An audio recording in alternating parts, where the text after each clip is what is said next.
Hi friends, இன்னைக்கு நம்ம சேனல்ல ரொம்பவே ஒரு சூப்பரான ஹெல்த்தியான கருப்பு கவுனி அரிசியில பொங்கல் எப்படி பண்றது தான் பார்க்க போறோம். வேற லெவல் டேஸ்ட்ல ரொம்பவே சூப்பரா இருந்துச்சு.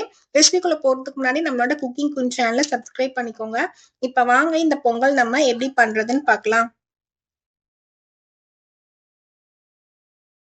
இப்ப அதுக்கு ஃபர்ஸ்ட் குக்கர்ல ஒரு 8 மணி நேரம் ஊற வச்ச கருப்பு கவுனி அரிசி ஒரு கப் போல சேர்த்துக்கோங்க. சேர்த்துட்டு இப்ப இது கூடவே ஒரு 4 கப் அளவு தண்ணி நம்ம வச்சுக்கலாம். வச்சுட்டு இப்ப இதுல கொஞ்சமா உப்பு சேர்த்துக்கோங்க.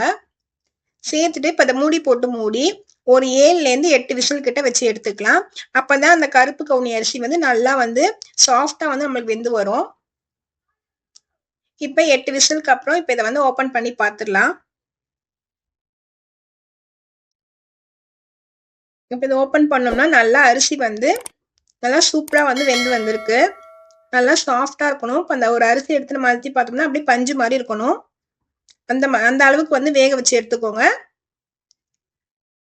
இப்ப வாங்க நம்ம பொங்கல் செய்ய ஆரம்பிச்சிடலாம். இப்போ ஒரு கடாயில ஒரு டேபிள் ஸ்பூன் அளவு நெய் உள்ள சேர்த்துக்கோங்க. சேர்த்துட்டு இப்ப இது கூடவே கொஞ்சமா முந்திரியும் திராட்சையும் நான் சேர்த்துக்கிறேன். சேர்த்துட்டு நெய்யிலே நல்லா வறுத்து கொடுத்துக்கோங்க. நம்ம சேனலை புதுசா பாக்குறீங்க, சேனலை மறக்காம சப்ஸ்கிரைப் பண்ணிட்டு பக்கத்துல பெல் ஐக்கானையும் கிளிக் பண்ணி வச்சு பாத்துக்கோங்க. நம்மளோட குக்கிங் குயின் சார்பாக அனைவருக்கும் இனிய பொங்கல் தின நல்வாழ்த்துக்கள். இப்ப இதுல ஒரு 1/2 கப் போல துருவின தேங்காய் சேர்த்துக்கோங்க. அந்த நெய்யிலே வறுக்கும் போது நல்ல வாசமா நல்லா சூப்பரா இருந்துச்சு. ஒரு டைம் கருப்பு கவுனி அரிசியில ட்ரை பண்ணி பாருங்க. உடம்புக்கு ரொம்பவே ஹெல்த்துங்க இந்த அரிசி. இப்ப இது கூட நம்ம வேக வச்ச அரிசியும் சேர்த்துக்கலாம். சேர்த்துட்டு நல்லா மிக்ஸ் பண்ணிக்கோங்க.